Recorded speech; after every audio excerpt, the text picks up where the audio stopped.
C'est bon, let's go. Ok, aujourd'hui, on va voir comment devenir accro au succès. Top action. Donc, dans accro au succès, vous avez 3 types de gagnants selon Tim Grover. Je vous laisse noter Tim Grover. Grover, ça dépend comment vous voulez le prononcer en anglais ou en français. Mais avant de vous parler des 3 types de gagnants selon Tim Grover, je vais vous présenter comme le personnage. Donc Tim Grover, c'est une personne qui vient d'Inde, qui a émigré aux États-Unis avec ses parents. Sa mère est infirmière dans des centres hospitaliers et son père, lui, travaillait à la morgue en tant que technicien. Donc lui, son job, c'était de découper les cadavres. Donc Tim Grover, il a vécu une enfance, j'allais dire normale, mais assez rustique, dans le sens où les parents ils travaillaient énormément et puis le père avait un travail qui n'était pas commun, de démembrer des cadavres au quotidien. Démembré ou autopsie? Il était technicien dans la morgue en fait, donc c'est lui qui s'occupait de démembrer, de découper tout ça, tu vois. Ah ouais, avec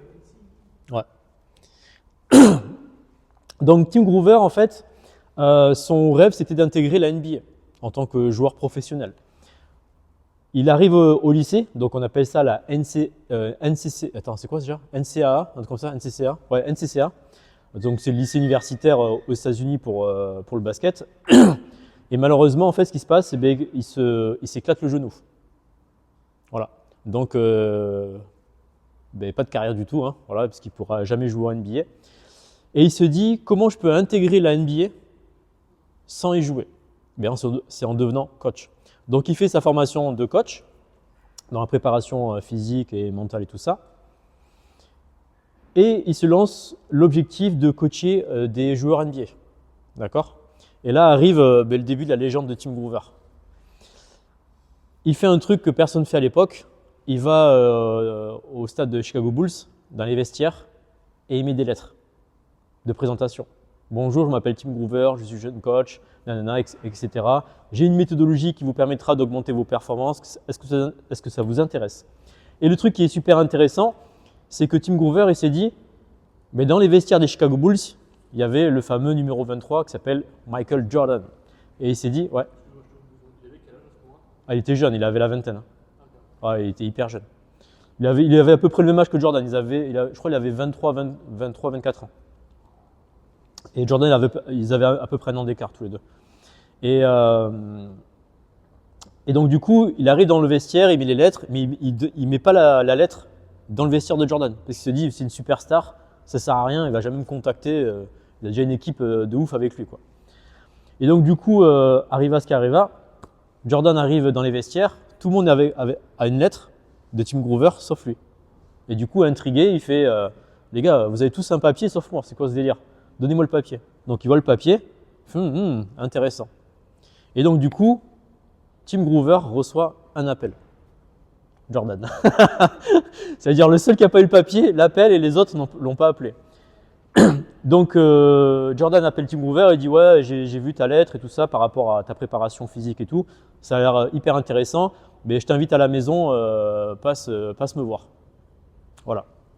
Et donc, Tim Grover arrive devant le portail de Jordan, voilà, et il dit, je suis dans la merde.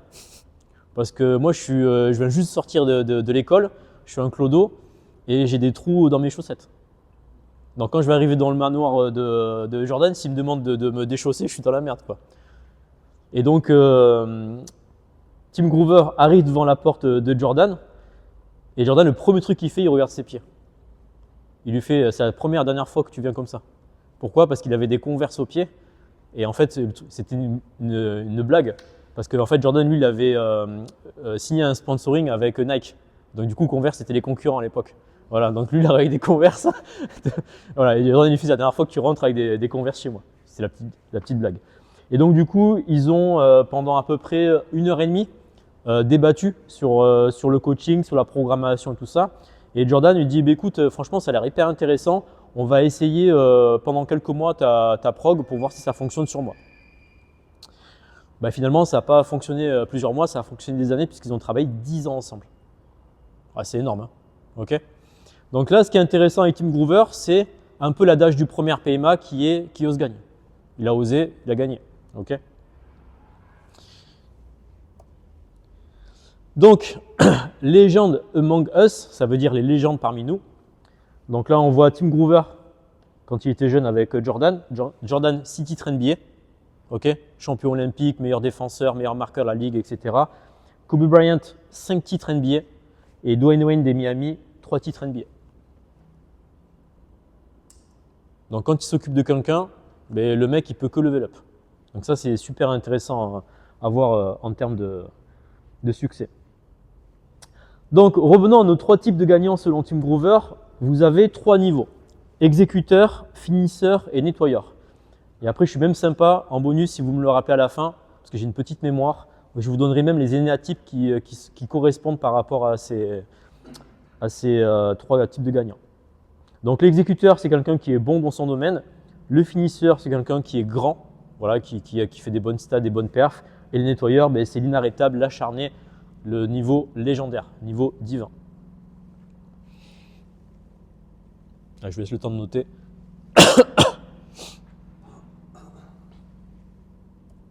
Ok, les émotions. Ça va te parler, Luna, ça. Donc, un exécuteur motive les autres et fait appel à leurs émotions avant le match. Vous allez voir, il y a 3 phases différentes par rapport aux émotions, selon le niveau de la personne, si l'exécuteur, finisseur, tout ça. Le finisseur, lui, se motive et fait appel à ses émotions avant le match. Donc, lui, il a besoin de ses émotions pour performer pendant le match. Et le nettoyeur ne se motive jamais, ni ne fait appel à ses émotions avant le match. Il reste calme et serein et garde tout ça pour le match. Je vous laisse le temps de noter, les gars.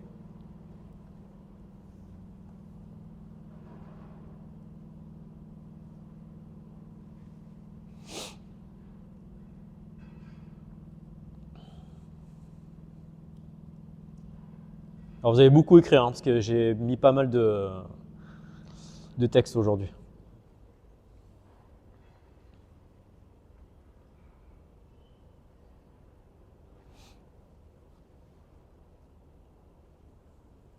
Et après, on va revenir sur les émotions une fois que vous avez fini d'écrire.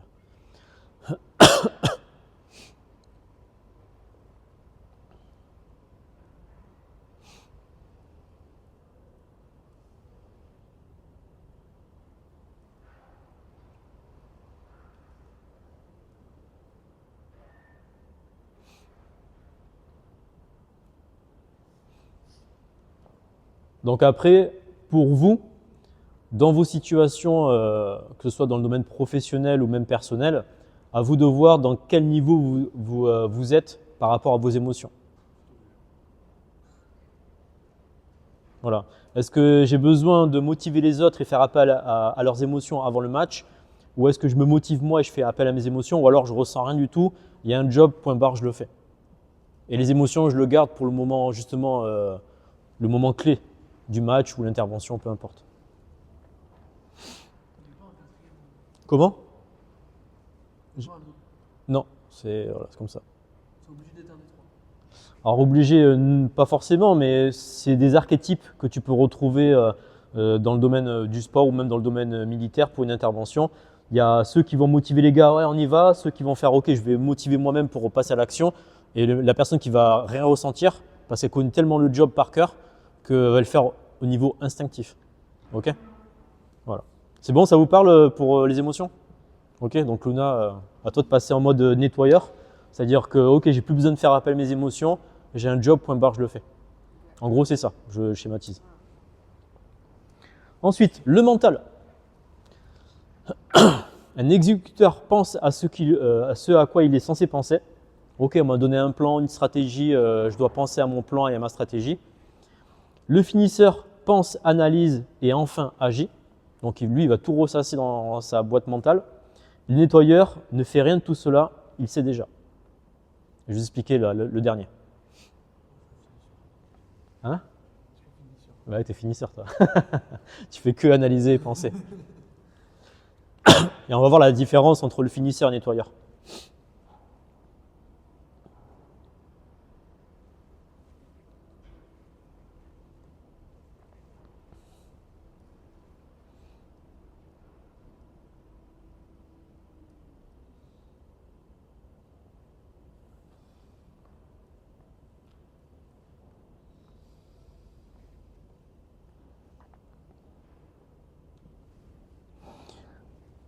Alors, qu'est-ce que vous comprenez dans la dernière phrase? Un nettoyeur ne fait rien de tout cela, c'est-à-dire il ne pense pas, n'analyse pas, et du coup il sait. Ça veut dire quoi d'après vous? Vas-y Thomas. Ok, mais comment il fait pour connaître tellement? L'expérience, exactement. Et l'expérience, c'est là? Là? La routine, ouais. La routine et la pratique au quotidien. C'est-à-dire, par exemple, si je suis un finisseur et que je suis dans le domaine militaire, je dois penser à sortir mon arme, analyser l'environnement et après j'agis. Mais un mec, par exemple, comme les forces spéciales avec Wayne, tout ça, que GG connaît, bah, les mecs, ils réfléchissent plus. C'est instinctif, boum, boum, ils font les trucs ouverture d'angle et ils ont tellement drillé qu'ils le font naturellement. Ben, le nettoyeur, c'est ce niveau-là. C'est-à-dire qu'en fait, les mecs, ils ont tellement pratiqué un exercice des milliers de fois que c'est même plus de l'ordre de l'instinctif, c'est carrément ancré dans leur système nerveux. Comment? Ouais, c'est à peu près ça. Ouais. Après, tu deviens un trésor national quand il est passé.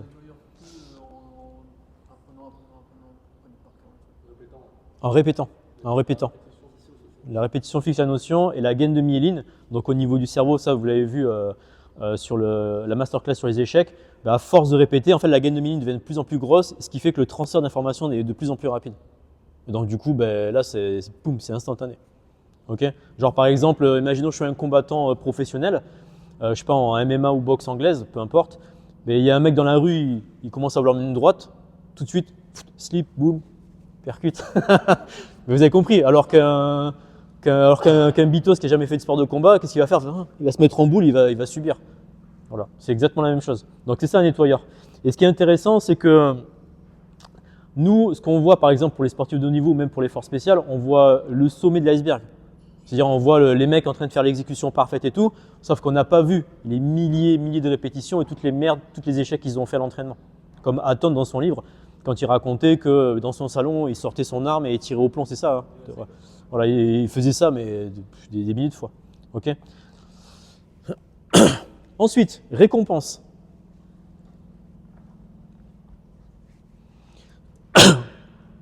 Un exécuteur fait du bon boulot et attend que vous lui donniez une tape dans le dos. Ah, merci, il m'a fait une petite tape. Un finisseur fait du bon boulot et se donne lui-même une tape dans le dos. Il est chaud le mec, il est comme ça. Et un nettoyeur fait seulement du bon boulot car c'est son boulot. Il n'attend aucune récompense. Ça, c'est très important de l'intégrer dans votre conscient et subconscient pour le mode nettoyeur. Ça peut être par exemple un truc d'un et son récompense un autre. J'ai pas compris. Ça peut être un truc d'un et son récompense un autre. C'est-à-dire? Ça peut être un type sur par exemple. Oui, tu peux être un nettoyeur sur les émotions Et son récompense. et un exécuteur sur… Oui, bien sûr.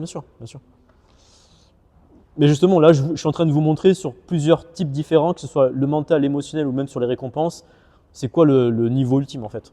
Voilà. Aussi, ça dépend du niveau de l'effort. Parfois, il y a certains exercices, tu vois, quand je faisais trucs des ennemis, j'ai fini l'entraînement, je fais voilà, je fais l'entraînement, mais il y a certains entraînements qui sont vraiment durs. Quand j'ai fini, je fais ah, c'est bien, j'ai fini, je suis content, parce que c'est plus dur que. Ouais. Mais là où moi j'ai vu le niveau nettoyeur, c'est avec pas toi Thomas, mais l'autre Thomas, quand il a eu la formation accro au succès. Et, ben, en fait, il a eu le déclic. En fait, avant, ce qu'il faisait, et là ça va te parler Jérôme, c'est que dès qu'il finissait l'entraînement, il faisait excellent dans le programme Kraken ou Dragon. Qu'est-ce qu'il faisait? Il envoyait tout de suite à Jérôme. Ouais, Jérôme, j'ai fait ça et tout. Tu sais, pour dire, ouais, t'as vu, j'ai performé, je suis un tueur et tout ça. Du coup, il attendait une tape Et c'était la récompense, tape dans le dos. Donc il était en mode finisseur. Et un jour, il était en train de faire son entraînement, il fait encore un mode excellent. Et moi, tout de suite, je lui dis, c'est bien, tu as fait excellent, mais tu vas quand même faire le finisher. Parce que non, à chaque fois que tu fais les entraînements, tu es toujours en excellent. Donc autant faire le finisher. Et là, à un moment, il me dit, là, je passe maintenant en mode nettoyeur, c'est-à-dire que, ok, je suis content de ma perf, mais j'ai plus besoin de la récompense ou la validation des autres. Je fais mon taf et même, je vais même en demander plus. Ça, c'est le niveau nettoyeur. Parce que la validation des autres, c'est le niveau exécuteur. Voilà, c'est ça. Ouais, fait du bon boulot et il attend d'avoir un retour. En fait, tu peux même envoyer pour exprès qu'on te tape dans le dos. C'est ça, exactement. Alors que le nettoyeur, lui, il fait le taf, il fait du bon boulot, parce que c'est son boulot en fait. Il est payé pour ça, entre guillemets, j'allais dire. Et pour le Thomas, le grand Thomas, pas toi, parce que toi, tu es petit à comparer à lui. Et ben lui, voilà, il a eu un putain de switch au niveau du mindset quand il m'a sorti, ouais, j'attends plus la validation de Jérôme ou de toi ou de n'importe qui. Je fais mon taf, je tape l'excellent et même je vais chercher plus loin parce que je vais même faire carrément maintenant le punisher parce que c'est pas assez. Voilà. Et pareil pour les douches froides. Et à un moment, pour les douches froides, il en avait trop marre. C'est pour ça qu'il est allé à la piscine pour prendre des douches chaudes après la piscine. C'est une petite stratégie. Hein. Et à un moment, il m'a regardé, il m'a fait bah, c'est bon, maintenant je suis un nettoyeur, je fais point barre, j'agis. Je suis wow. Là, il est passé encore à un autre niveau. Voilà. Vas-y, ouais.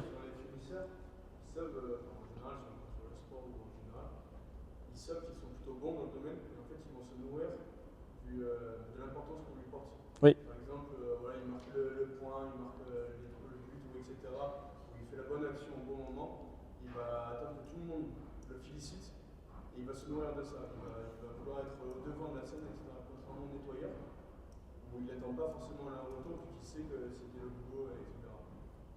Ouais, voilà, c'est ça. C'est-à-dire que ouais, le finisseur, lui, il attend la validation externe du public, du coach, de la famille, des amis, des coéquipiers. Alors que le nettoyeur, lui, en fait, il en a rien à carrer.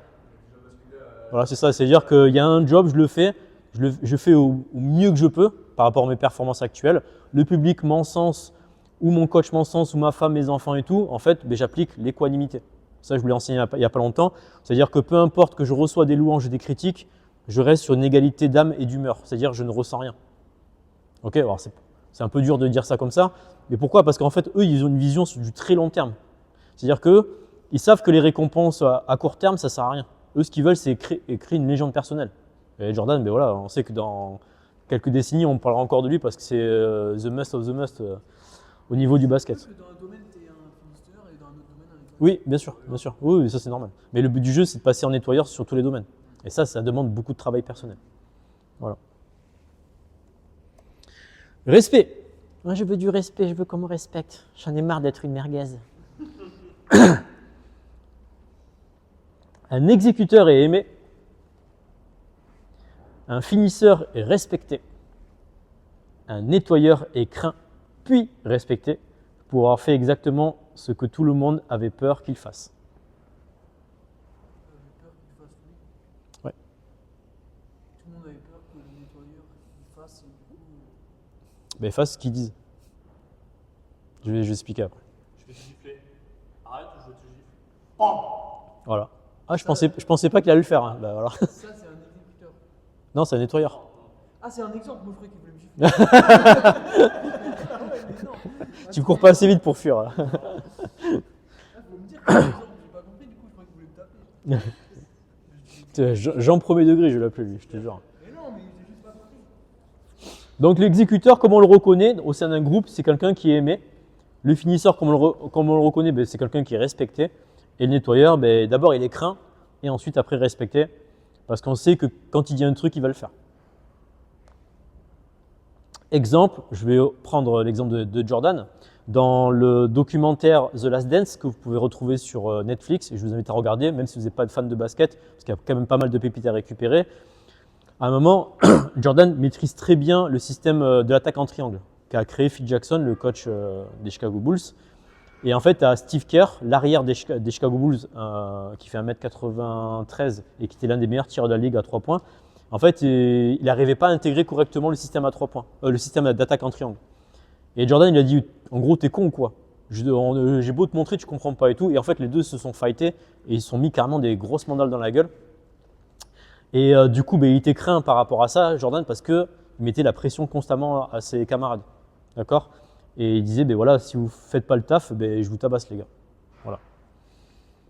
Et du coup, il était craint. Quand il rentrait sur le terrain, tous ses coéquipiers le craignaient. Vraiment, en disant, putain, c'est Jordan, quoi. Alors qu'il s'entraînait avec lui à H24. Il faisait les matchs avec lui. Mais dès qu'il rentrait sur le terrain, putain, c'est Jordan. Il inspirait de la crainte. Voilà. Et même pour rigoler par rapport à ça, les adversaires l'appelaient Black Jesus. Le Jésus Black. Genre parce que le mec, il fait des miracles et c'est divin. Et c'est là où Kobe Bryant, mentalité de nettoyeur, a dit non, c'est pas Black Jesus, c'est Michael Jordan. Point barre. C'est un être humain. Et là, tu vois tout de suite que c'est le mental. C'est pour ça que Kobe Bryant aussi, il s'est élevé au niveau légendaire parce qu'il avait le mental du nettoyeur aussi. Voilà. Et d'ailleurs, Kobe, qui était grand fan de Jordan et qui se levait à 3 h du matin, à 4 h, il appelait Jordan. Ouais, Jordan, je vais avoir une vidéo. Tu sais, ton step back fadeaway, j'ai beau le faire à l'entraînement, j'y arrive pas, tu peux me donner des conseils? Ouais, frérot, il est 4 h du matin. Ouais, mais je sais que tu es debout comme moi, donc on peut s'appeler. C'est Jordan qui le dit dans une interview. Il dit, putain, il me saoule, il m'appelait tous les jours à 4 h du matin. Ah ouais, c'est des casse-couilles. Ouais, mais casse-couille, pourquoi? Parce qu'il veut atteindre l'excellence. Et ça l'empêche pas de, tu vois, de spammer Jordan, tu vois. Se coucher à quelle heure, toi, tu vas avec ça? Bah, il se couchait, je crois que c'est entre 20 h et 21 h, un truc comme ça. Il se couchait tôt. Hein. En fait, Bryant, lui, il était un peu excessif, c'est-à-dire que lui, il est rentré en NBA à 18 ans. Ce qui est extrêmement rare. Parce que le mec, c'était un putain de génie, un gros potentiel. Et en fait, à 18 ans, ben, tu as une énergie, tu as une centrale nucléaire. Donc, du coup, ben, il dormait genre 4 heures par nuit. Et au bout d'un moment, quand il atteint, je crois, ses 25 ou 27 ans, ben, son corps il commence à subir. Entre les matchs, les entraînements, et du coup, ben, il a commencé à rallonger les temps de sommeil et à faire des 8 heures de sommeil classiques, mais il se levait quand même à 3h30. Donc, il se couchait beaucoup plus tôt. Voilà.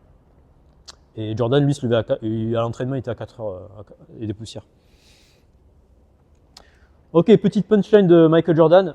Mets-toi à mon niveau ou dégage de mon chemin. Légionnaire, c'est l'équivalent. Les légionnaires, c'est Marche ou crève, c'est ça? Ouais, en légion étrangère. Pour faire bon légionnaire, il suffit pas de. Merde. Ah bah bravo. Bravo. Ça part là, fais un boulot et tu reviens. Tu feras un exposé sur Il les. suffit pas d'être fort, il faut être aussi premier partout. Ah, c'est pas mal ça. Mais en tout cas, ça, vous pouvez le noter. Hein. Mets-toi à mon niveau ou dégage de mon chemin. Ça, c'est la phrase typique d'un nettoyeur. C'est-à-dire qu'en fait, lui, il a tellement tryhard pour atteindre un niveau excellence qu'il ne supporte pas la médiocrité autour de lui. Donc, il va pousser ses coéquipiers au même standard que lui. Mais du coup, ça fait beaucoup de conflits parce que ben, y en a qui procrastinent, il y en a qui n'ont pas envie de performer, il y en a qui ont envie de se dire, ben, écoute, moi j'ai ma place, tranquille, je ne vais pas en faire plus. Et dans le domaine militaire, vous allez rencontrer ça aussi. Hein. En fait, ils sont grave pas un. Comment? Sur des FS, hein. Comment? Des FS, hein. Ouais. Des FS, c'est t'es capable de faire le standard. Non, mais tu dégages. Ouais, c'est ça. Et le standard, il est. Ouais, c'est ça. Donc dans le niveau des forces spéciales, c'est exactement cette phrase-là. Malheureusement, après, dans la régulière ou gendarmerie ou police ou pompiers, ben, des nettoyeurs, vous en rencontrez pas beaucoup. Quoi. Alors que dans les forces spéciales, c'est vraiment un amas de nettoyeurs. Par contre, il y a une faute d'orthographe. Je sais pas qui c'est qui l'a écrit. Il y a une faute d'orthographe? MLTS. Ouais, c'est fait exprès, c'est pour voir si vous étiez capable de me corriger. Voilà. Mais c'est vraiment, ça, vous devez l'intégrer dans votre ADN, c'est-à-dire que dans le domaine professionnel, voire même personnel, même moi de mon côté aussi, mais j'essaie de me perfectionner, d'élever mes standards pour que ça rayonne autour de moi. Et si ça ne follow pas mes standards à moi, ça dégage. Parce que je n'ai pas le temps de côtoyer des gens médiocres au niveau intellectuel, spirituel, émotionnel et physique. Okay. Donc du coup, le nettoyeur, c'est quelqu'un qui est assez seul, en l'occurrence. Pourquoi? Parce qu'il a des niveaux tellement hauts qu'il y a très peu de gens qui sont capables de le suivre. Et comme il ne supporte pas la médiocrité, bah, du coup, il préfère rester limite tout seul que de s'entourer de gens médiocres. Comment?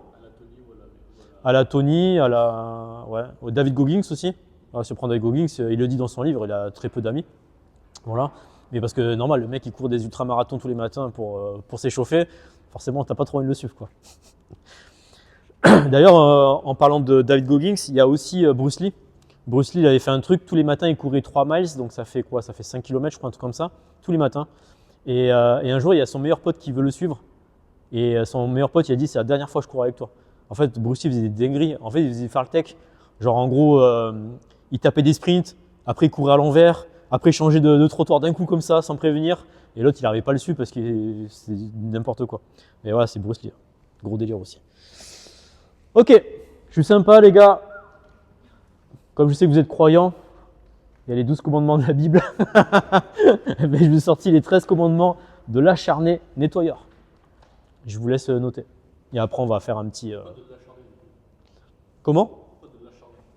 Parce qu'en fait, le nettoyeur, pour un mot qui soit beaucoup plus compréhensible pour la plupart du monde, c'est l'acharné en fait, le synonyme si tu préfères. Inarrêtable. Ouais, acharné, c'est vraiment. Moi, ça me parle plus acharné parce que acharné, ça me fait penser à la chair, tu vois. C'est vraiment carrément dans le corps où le mec il met sa personne, tu vois, pour pouvoir réussir. Et puis pour atteindre un haut niveau de succès comme ça, si t'es pas acharné, ça marche pas quoi. Donc comme vous pouvez le constater, il y a un truc qui est rigolo, c'est que dans les 13 commandements, on commence toujours par 1. Il n'y a pas 1, 2, 3, 4, 5. Comme s'il n'y a pas d'ordre, en fait, ils sont tous aussi importants. Qui sont tous importants. Alors tu m'as saoulé pour le METS, par contre le 1-1, tu le vois pas ça. Ah, c'est un autiste lui, je te jure. C'est moi qui suis acharné. Pas sur mon salaire.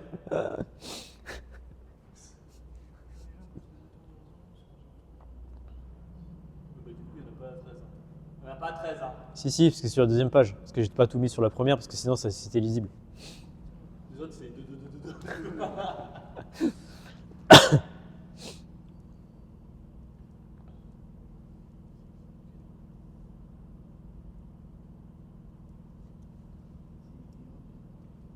On va revenir sur quelques commandements, je trouve ça super intéressant.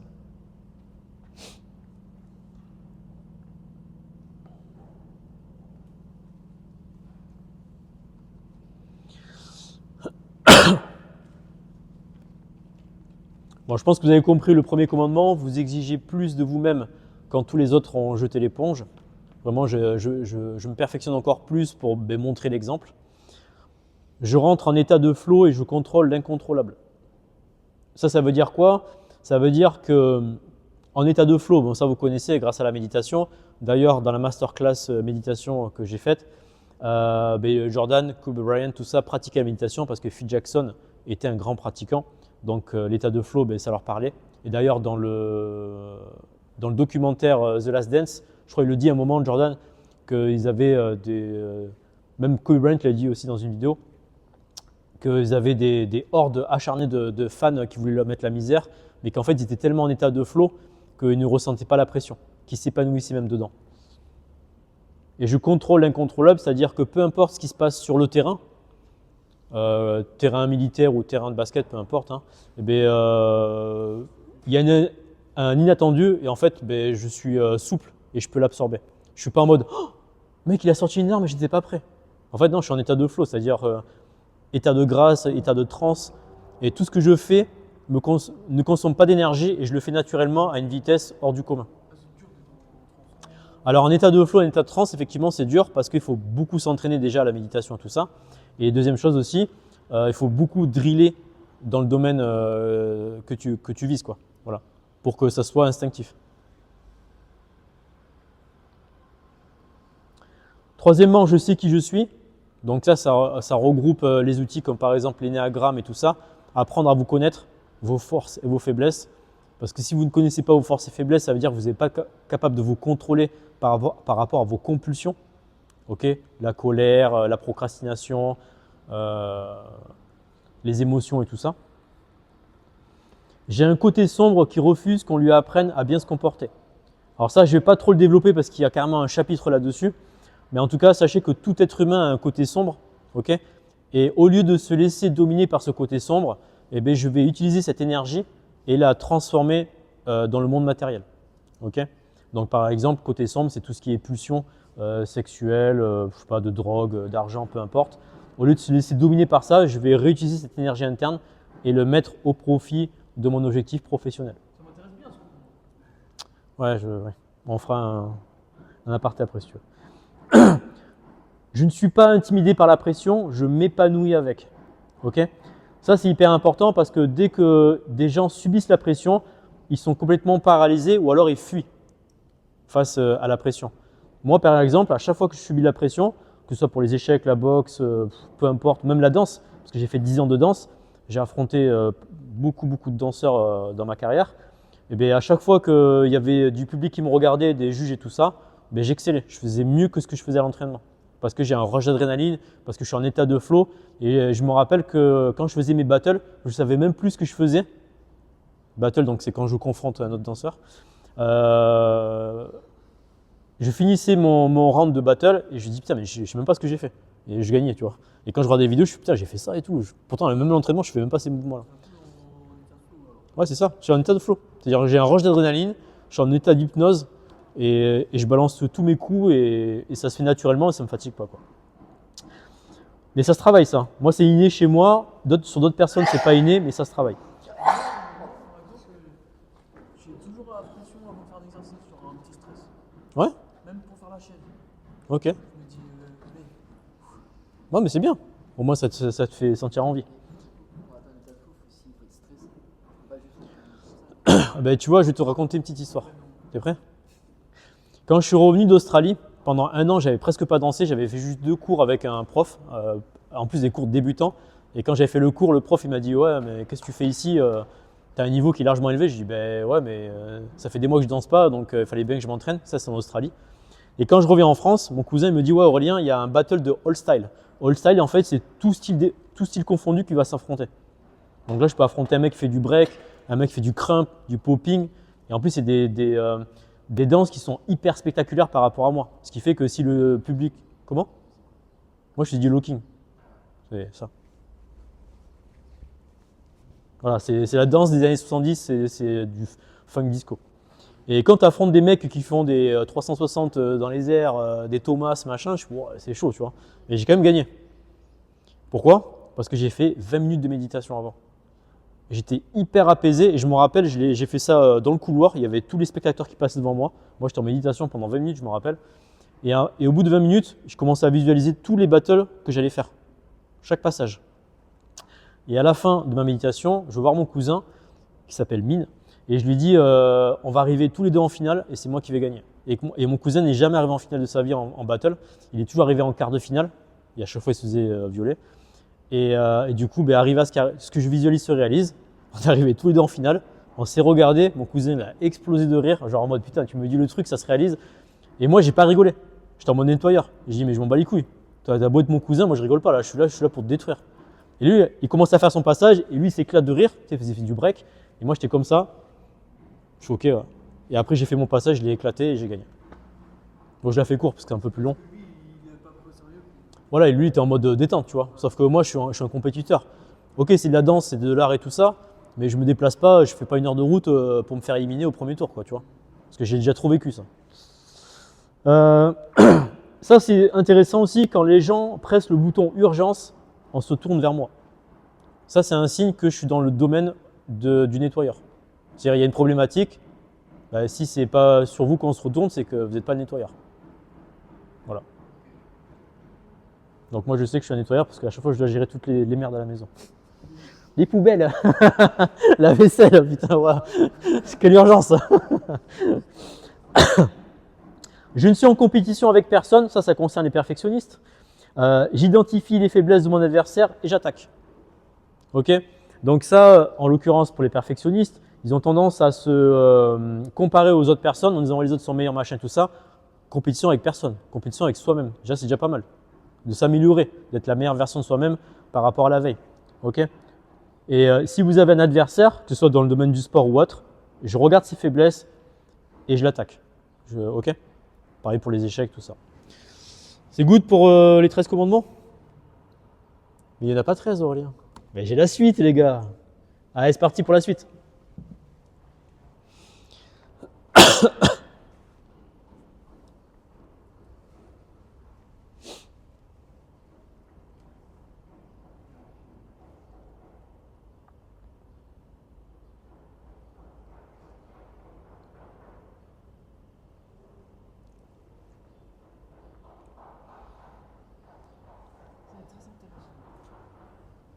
Ouais, je vois que c'est tellement intéressant que tu prends pas de notes.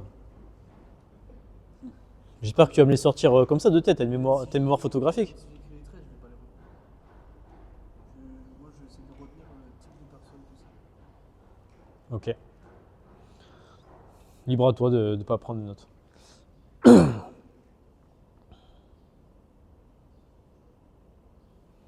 À la première, ça fait bugger beaucoup de personnes, ça. C'est rigolo, on va le voir après. Comment? Tu l'as déjà dit la première. Ah ouais? Pas ici, mais dans un cours pour Intercom, cette phrase, je l'ai déjà entendue. Je suis sûr. Parce que ça a marqué, dit je prends des décisions, je fais pas de suggestions, je connais la réponse avec les autres, quand tu l'as posée, tu l'as déjà dit avant, je sais plus. Ah ouais, c'est possible, c'est possible. Ouais, c'est possible. Donc je prends des décisions, je ne fais pas de suggestions, je connais la réponse, tandis que les autres continuent de se la poser. Ça veut dire qu'on a tellement d'avance sur les concurrents que quand ils font le cheminement, moi je suis déjà en train de faire le retour. Quand tu allais, moi je revenais. Phrase de Hayam. Voilà, l'école du micro-argent, ceux qui veulent la ref. Deuxièmement, pas besoin d'aimer le travail à faire, je suis accro au résultat. À chaque fois, c'est oui, mais j'aime pas ce que je fais. Hein, c'est trop chiant, c'est trop rébarbatif, je comprends pas le concept. Ta gueule, tu perds du temps. On s'en fout de ce que tu es en train de faire. Sois accro au résultat final. C'est le plus important. Il y a des tâches que vous faites au quotidien que vous n'aimez pas, comme moi en tant qu'entrepreneur. Ben, je ne me pose pas la question de si j'aime ou si j'aime pas. Je pense à la finalité de la chose. Donc je fais quand même, que j'aime ou que j'aime pas. Je préfère être craint qu'être aimé. Ça, c'est un concept un peu difficile pour beaucoup de monde. Parce que les gens veulent de la reconnaissance, donc ils veulent être aimés. Mais le nettoyeur, lui, s'en fout de l'amour. Lui, ce qu'il veut, c'est être craint. Parce que du coup, c'est un niveau supérieur de l'amour et du respect. Comment ? Quand personne t'aime ? Ah, mais quand tu fais le job, t'inquiète pas, tout le monde t'aime. Bah, je vais prendre l'exemple de Novak. Novak, de quoi ? Non, il était craint. Hein. Dans le Winter Camp, il y en a plein qui pétaient les plans, qui étaient, il est froid, il est machin, nanana. Mais après, il était respecté. Parce qu'il faisait le taf. Si, il était. Si, parce qu'il y en a plein qui ne savaient pas comment lui parler, tout ça. Je fais confiance à peu de personnes, ça c'est hyper important. Surtout pour toi, Luna, parce que je connais ton profil. Tout le monde est beau, tout le monde est gentil, c'est le monde des bisounours. Non, mais c'est vrai, il fonctionne comme ça en plus. Donc faire attention à ça parce que non, pas tout le monde est gentil, pas tout le monde est beau, d'accord ? Donc toujours avoir des filtres de sécurité au niveau mental, à se dire, ok, je ne te connais pas et je vais te tester. Je vais tester pour voir si tu es quelqu'un de loyal, confiant et tout ça. Si je peux. Oh, il y a plein de techniques, mais ça on le verra plus tard. Il y a plein de techniques pour tester les gens, notamment la technique du restaurant. Du restaurant. Non, mieux que ça. Ouais. Si par exemple, moi, je dois m'associer avec quelqu'un pour mon entreprise, ben, c'est hyper simple. Je vais au restaurant avec le futur associé. Ben, oui, ça, je vais regarder comment il se comporte, mais je vais le mettre en situation extrême. Donc, je vais contacter le restaurant avant d'y aller et je vais leur dire, voilà, je vais venir avec un gars et pendant tout le service, vous ne le servez pas. Voilà. Donc, le mec, il commande, moi, vous me servez, mais pas lui. Voilà. Donc, toi, tu te fais plaisir, tu prends encore 2 bœufs, frites, machin. L'autre, il est comme ça, genre, il n'en peut plus. Genre, ça fait 10, 15, 20, 30 minutes, juste pour voir comment lui, il réagit. Est-ce qu'il va péter les plombs? Est-ce qu'il va essayer de trouver une solution? Est-ce que, tu vois, il va faire une escalade? Parce qu'en fonction de la situation de stress, ben, ça va définir comment lui va se comporter dans ton entreprise face au stress aussi. C'est-à-dire s'il y a un problème d'argent, problème d'URSSAF, je sais pas, problème avec des clients, est-ce que lui il va péter les plombs ou est-ce qu'il va être calme, serein, tu vois? Et ça permet de voir comment se comporte une personne. Et les restaurants, ils acceptent de faire ça? Comment? Moi j'ai déjà fait ça, j'ai déjà vu, on était à 7 à manger le repas, et pareil, la même chose, on commande tous en même temps, et il y en a 2 qui sont livrés, et tout le reste. Et genre pendant 20-30 minutes. Ouais. Ah, heureusement que les collègues, que c'est en famille, heureusement que ta famille me parlait, parce que moi j'étais à 2 doigts d'aller en cuisine, je lui ai demandé des comptes au. Et en plus j'étais assis contre la vitre, du coup j'avais 3 personnes à côté de moi, tu vois. Je lui ai dit, vous voyez, non, attends, non. J'étais à 2 doigts de me lever pour aller demander, moi, parce que c'était pas normal, quoi. C'est exactement ça. Voilà. Ça tombe bien, je connais un patron d'un restaurant, moi. J'aime bien m'entendre avec lui. Et pareil dans le couple aussi, ça c'est une technique que je peux vous donner. Dans le couple, pour savoir si c'est la future femme ou homme de votre vie, ben, vous créez un faux conflit sur un sujet bancal. Genre par exemple, je sais pas, tu dis ouais, enfin un truc à la con, genre en mode ouais le linge tu l'as pas replacé, je sais pas, tu l'as pas plié correctement, alors qu'il est fait correctement. Et là tu pètes les plombs, tu dis ouais mais t'imagines, moi je travaille toute la journée et le truc quand je rentre c'est machin. Et juste pour voir comment la personne va réagir. Est-ce qu'elle va dire, elle va être compréhensive? Est-ce qu'elle va dire ouais mais machin nana? Ou est-ce qu'elle justement elle va rentrer en résonance avec toi et amplifier le truc? Et ça permet de voir tout de suite si la personne. Et moi, pour mon exemple personnel, mais quand moi je pète les plombs, ma femme elle est hyper calme. Et quand elle monte en pression, moi je suis l'opposé, je deviens de plus en plus froid. Principe des vases communicants que m'a enseigné Jérôme. Parce que si on monte tous les deux en pression, ça finit en baston quoi. Voilà. Exactement, tout à fait. Le nettoyeur ne pète pas les plombs parce qu'il n'a pas d'émotion. Je ne connais pas l'échec. à part le jeu, je sais qu'il y a d'autres façons d'obtenir le résultat. C'est-à-dire que quand vous rencontrez un échec, vous êtes bloqué sur l'échec, alors qu'en fait, il y a une multitude de chemins qui vous permettent d'obtenir votre résultat final. Donc l'échec, c'est juste un apprentissage. Ou aussi, on peut dire ça en PNL, programme neurolinguistique, un feedback de la vie, c'est un retour de la vie qui vous permet de vous améliorer. Mais trop de gens restent bloqués sur l'échec. Tu vois, en mode, putain, je suis bloqué, j'ai fait un échec, ouais, mais… Comment ? Émotionnel pur. Ouais, c'est ça. Et non, il ne faut pas rester sur l'échec. Sinon, vous n'allez pas avancer. Ben, je vous prends encore un exemple perso, ça va vous parler. Moi, un de mes échecs que j'ai vécu, c'était avec Aton, par exemple. Pendant 1 an, je le sollicite sur les réseaux pour lui dire ouais, est-ce que tu es chaud pour qu'on travaille ensemble, machin et tout. Il me dit ouais, mais là je suis aux États-Unis, donc j'attends qu'il revienne des États-Unis. Je le recontacte, il me dit ouais, il faut que tu contactes, je crois que c'était sa femme à l'époque. Sa femme me dit oui, mais là il n'est pas dispo.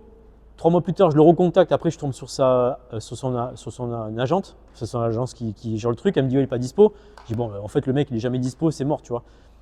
Et c'est un échec pour moi. Parce que je dis ça fait 1 an que j'essaie d'avoir un partenariat avec lui. Et à un moment, je ne connais pas l'échec, je sais qu'il y a d'autres façons d'obtenir le résultat, mais je me suis dit, mais Aurélien, au lieu de te rester focus sur cet échec de Aton, est-ce qu'il n'y aurait pas une multitude d'opérateurs du GI disponibles sur les réseaux? Et c'est là où j'ai rencontré David Corona, où on a fait une masterclass ensemble sur l'art de la négociation et tout ça, et qu'on a fait d'autres trucs par la suite. Donc, ne pas rester sur l'échec, parce que en fait, derrière, il y a une multitude d'opportunités qui s'offrent à vous. Et les losers, eux, vont rester sur l'échec, et les winners, eux, ils vont chercher toutes les opportunités. Ok? Donc l'échec, ça n'existe pas. C'est vraiment un concept purement humain, ça. Je ne fête pas mes accomplissements car j'en veux plus. Ça, c'est la partie la plus compliquée. Parce que quand on… C'est ça, mais là, c'est un niveau encore ultime. Pourquoi? Je vous donne un exemple.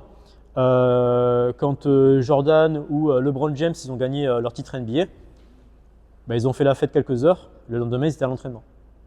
Là où tous leurs camarades, ben, ils étaient en train de se taper des meufs et bouteilles de champagne. Je l'ai fait Quelques heures, ouais.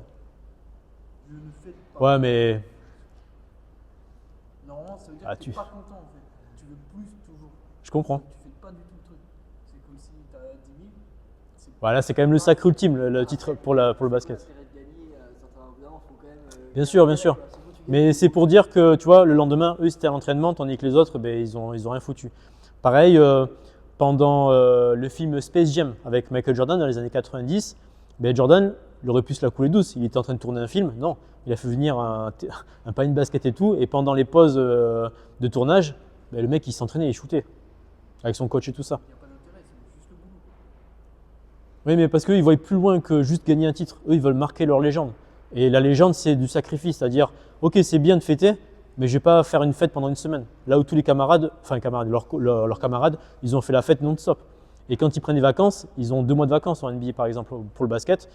Ben, eux, les légendes, ne prennent pas de vacances. Ils continuent à bosser.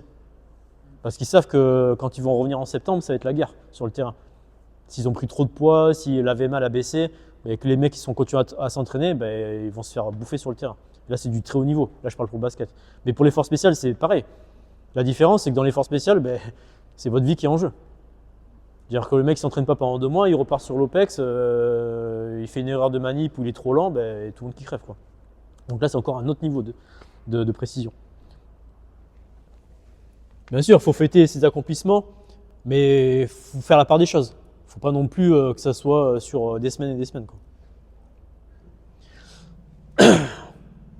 Ça, c'est quand il a gagné le titre en 94 après la mort de son père, un truc comme ça. 94-95. Qu'êtes-vous prêt à sacrifier? Car à chaque succès, chaque victoire, il y a un sacrifice. Ouais, c'est un échange, exactement. Relation, argent, sommeil, temps libre.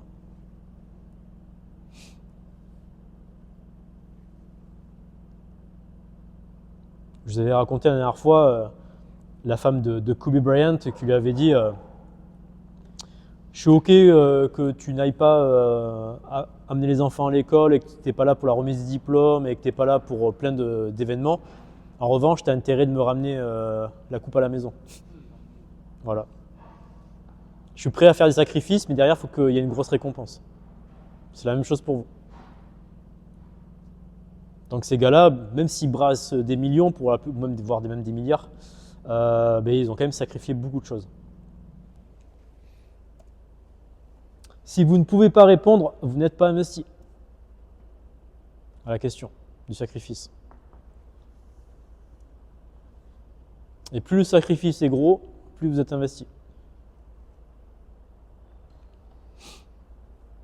Moi, je me sacrifie.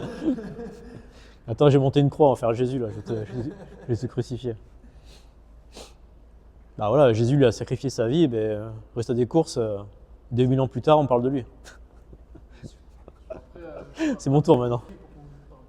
Après, il faut sacrifier, il faut revenir. Ouais, parce qu'après, il y a la résurrection après. Et on va terminer par une petite conclusion.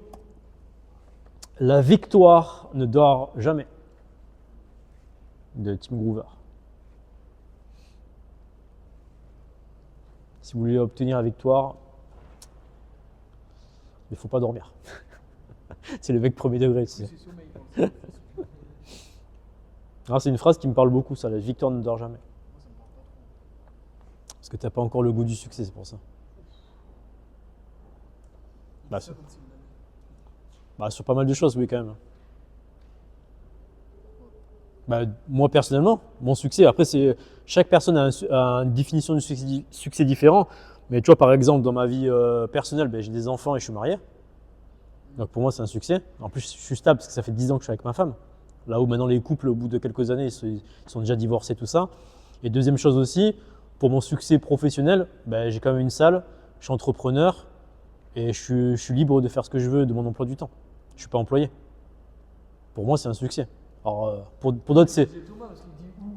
Non, mais pour d'autres personnes, ça peut être nul, mais pour moi, c'est mon succès perso. Après, il y a d'autres niveaux encore de succès que je pourrais encore atteindre. Mais je travaille dessus. Voilà pour ce cours sur accro au succès, les loulous. Voilà, si vous avez des questions, ne me demandez pas.